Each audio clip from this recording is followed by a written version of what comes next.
Армағайын қадірлі көпшілік төл арнаның төрінде кішкентай қонақ бағдарламасы. Бүгінгі біздің студиямызда кезекті кішкентай қонағымыз. Есімің кім? Ясина. Ясина. Ал Ясина жасың нешеде? 6-да. 6-да. Жалпы көптеген қоғамда үлкен жандар, үлкен кісілер балақайлардың ойымен санаспай, олардың ойымен бөліспей жатады, өйткені олар әлі кішкентай, олар аса бір не ойлай қояды дейді. Алайда бір осындай кішкентай жүректен үлкен әңгімелер шығатынын ұмытпау керек. Ясина, біз саған қазір қоғамдағы мәселелерді, немесе қызықты сұрақтарды барлығын жасыратын боламыз. Сұрақ ретінде сенің міндетің қысылмай, ұялмай барлығын өз ойыңа не келіп тұр, соны айтуың керек. Сені ешкім жазғырмайды. Ал Ясина, осы қыздар ақылды ма, әлде ұлдар ақылды ма? Қыздар. Қыздар ақылды ма? Неге қыздар ақылды? Ясина? Мамадан тыңдайды. Мамаларын тыңдайды екен. Мә, солай де. Ал сен нешінші сынып оқисың? 0 сынып оқисың ба? 0-ой. 0-ой, 0-ші сынып оқисың. Сенің тобыңда ұлдар көп пе, әлде қыздар көп пе? Кішкене ұлдар көп. Ұлдар көбірек, е? Бірақ қыздарда қалыс қалмайды. Өскенде кім болғың келеді сен? Доктор болған. Дәрігер болғың келе ме? Дәрігер болғанда осы саған біреу айтты ма?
Стол жинайды екен, өзі 6 жаста болса стол жинайды.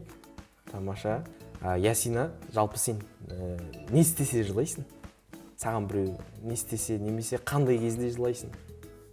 Ештеңе. Жыламайсың ба? Біздің Ясина мықты. Мүлдем жылап көрген жоқсың ба сонда? Көзіңнен жас ағып көрген жоқ па?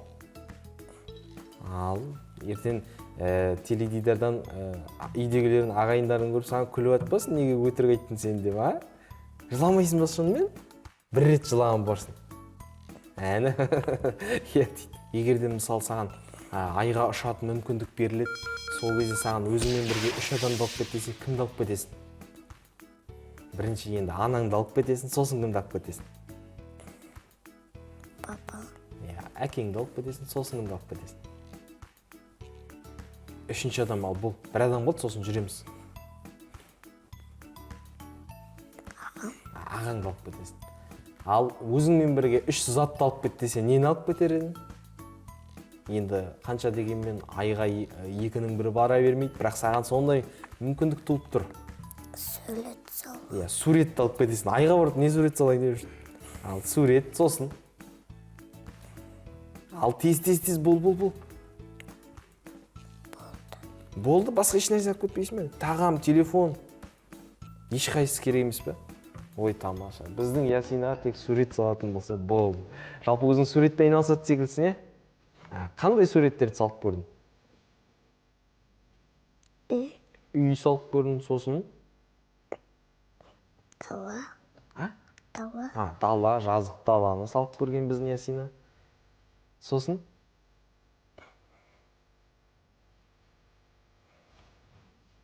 Сосын не істедің, Ясина? Адам. Адам салып көрген. Келесі бізде тапқыр бала Айдары.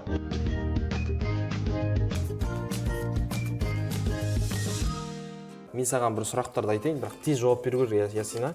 Емін еркін ұялмай жауап бер. Бұл жерде қате, дұрыс, бұрыс деген жоқ. Тек сен өз қиялыңмен жауап бересің. Кеттік, давайте. Таңертең ерте тұрғанда ұнатасың ба? Кітап па, телефон ба? Кітап. Карандаш па, бояу ма? Карандаш. Батыр болғың келе ма? Болғың келмей ма? Жалпы қанша саусақ бар екі қолда? 5.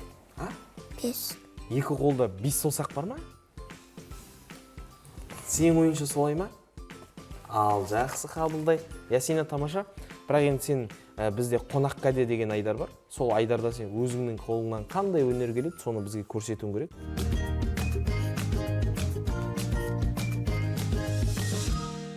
Мүмкін бір бізге тақпақ айтып берерсің, немесе бір ән. Гүліңе түсірған, ұнамасаң тікелет саған, мені ашпашы қайтадан, бүгін жыламашы. Ясина, саған көп-көп алғысымызды білдіремін, шығармашылық табыстар тілеймін. Болашақта үлкен үміт күттірер азаматша болуыңа тілектесім. Мен сенің досың, бірге бір топта оқып жүрген досыңмен әрі қарата сұхбатымды жалғастырайын. Көп-көп рахмет. Үлкен студиямыздың кезекті кейіпкері, кезекті қонағы Қанат Асқа өнер жасқа бітеді дейді. Кішкентайынан қылығы тәтті. Бүгін бізде қонақта Қанеки. Қош келдің. Көңілі қалай? Жақсы. Жақсысың ба? Не жаңалық болып отыр? Күшті. Ештерің аман? Кімнің қызысың сен? Маманың. Маманың қызысың ба? Өскенде кім боласың? Өскенде апай. Апай боласың ба? Ненің апайы боласың? Садиктің. Садиктің апайы боласың ба? Неліктен Садиктің апайы болғың келеді? Неге Садиктің апайлары болғың келеді? Сол. Ұнай ма өзіңе? Тамаша. Бұйырса 2040 жылы туылып жатқан балалардың апайы болайын деп отыр екен. Алдағы уақытта. Жалпы Қанеки, сенен сұрайыншы, осы сенің тобыңда, сенің сыныбыңда қыз балалар көп пе, әлде ұл балалар көп пе? Қыз. Қыз көп пе? Өскенде бастық болмайсың ба? Отырсың, бастыққа ұқсап отыр. Садиктің бастығы боласың ба? Қанеки, немен айналысасың сен? Қандай іспен айналысасың? Сурет саласың ба, ән айтасың ба, билейсің ба? Сурет салам. Сурет саласың ба? Қандай суреттер саласың? Күн салам. Күн. Күн? Соны сосын? Қыз сал. Қыз? Құс. Құс салады екен. Сосын қандай саласың? Үй. Үй саласың. Біздің бағдарламаға келген кейіпкерлердің, балақайлардың аттарының көбісі біркелкі. Оның үстіне статистика шықты ғой, жалпы 2025 жылы осы уақытқа дейін ең көп қойылған есім қыз балаларға ол Айлин болған болатын. Бірақ мен Қанеки деген есімді қызды бүгін бірінші рет кездестіріп тұрмын. Жалпы атың ерекше екен. Атыңды кім қойды? Білмеймін. Білмейсің ба? Мысалы, Қанеки, осы егер де сен алтын балықты ұстап аласың, мысалы ертегілер әлеміне сенейік, алтын балықты ұстап аласың, сол алтын балық саған айтады: Қанеки, мені жіберіп қойшы, мен сенің 3 арманыңды орындаймын, мені жеп қоймашы дейді. Сен не істер едің? Қандай тілек айтар едің? Кез келген тілекті айтуға болады. Ядим. иә деймін. Неге? Жек қоясың ба алтын балықты? Қандай тілек айтасың? Жоқ айтам. А? Жоқ деп айтам. Неге жоқ деп айтасың? Алтын балықты жек қойып тұрмасың? Неге жоқ деп айтасың? Сол.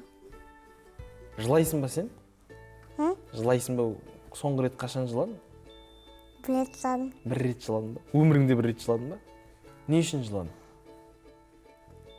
Не үшін жыладың? Сол.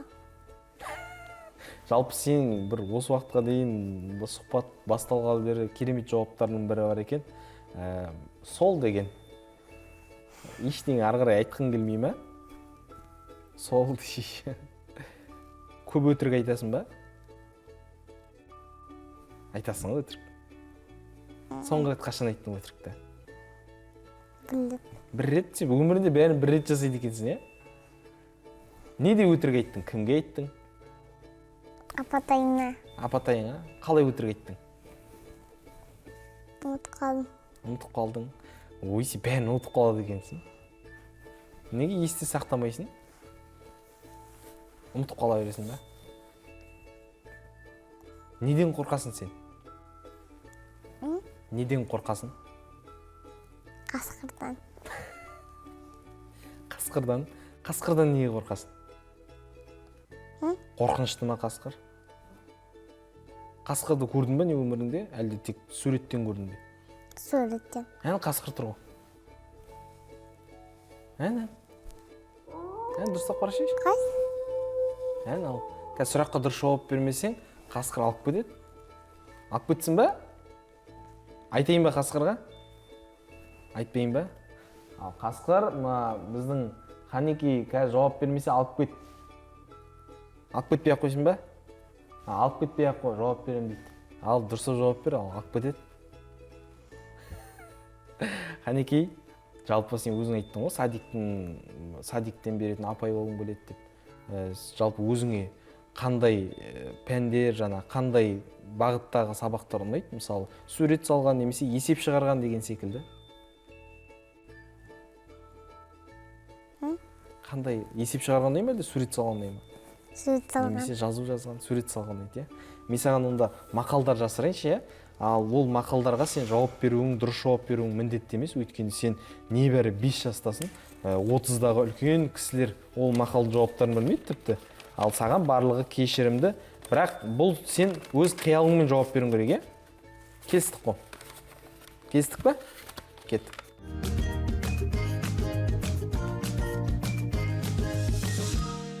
Ал 1-2-3 бастаймыз. Оқу білім бұлағы, білім өмір. Ойын. Балалы үй базар, баласыз үй. Жаман. Баласыз үй жаман. Тағы ойын ба? Ит жоқта не үрет? От. От. Тамаша. Ал оның барлығын қазір ертең теледидардан өзің көріп, үйдегілерден сұрайсың, жауабын әрі қарата жалғастырайық. Жалпы негізі саған бір адамда бір хобби болады ғой, кішкентай болсаң да. Не істеп үйренгің келеді, қандай істер жасаған ұнайды саған, мысалы, анаңа көмектесіп ас үйде жұмыс жасаған ба, үй жинаған ба деген секілді, ойыншық ойнаған ба, хоббиің қандай сенің? Кітап оқу ма мүмкін? Амаға көмектесем. Амаға көмектесіп, қалай көмектесесің? Тамақтарды апарып. Апарасың ба? Ең жақсы көретін тамағың қандай? Мама пісірген бәрі күшті. О, көбіне анаң қандай тағамдарды дайындайды саған? Күшті тамақтарды. Күшті тамақтарын атып отыр. Мысалы, саған манты ұнайды ма деген секілді, палау. Қандай тағамдар ұнайды? Каша. Каша. Керемет. Өскенде анаң секілді дәмді тағамдар жасаған келе ме? Үйде сенен басқа бауырларың бар ма? Апатайың, інілерің, сіңілерің, ағаларың? Иә. Неше бауырың бар? 3. Қанеки, бүгін уақыт бөліп келгеніңе рахмет шын жүректен. Бүгін үлкен әңгімелер айтып, кішкентай болсаң да, біздің көңілімізді көтерген үшін шын жүректен алғысымызды білдіреміз. Кішкентай қонақ бағдарламасын үзбей көріп жүр, иә? Қымбатты көрермен, біз бағдарламамен қоштасамыз, бірақ міндетті түрде сіздермен кездесетін боламыз. Дәл осындай қылықты, тәтті, өнерлі, әрі ақылды балақайларыңыз болса, біздің әлеуметтік желіге, ресми парақшаларымызға жаза кетсеңіздер болады. Міндетті түрде біз сіздердің балақайларыңызды экран алдында көрсететін боламыз. Төл арна төріңізде қосылу болсын, аман, сау болыңыздар.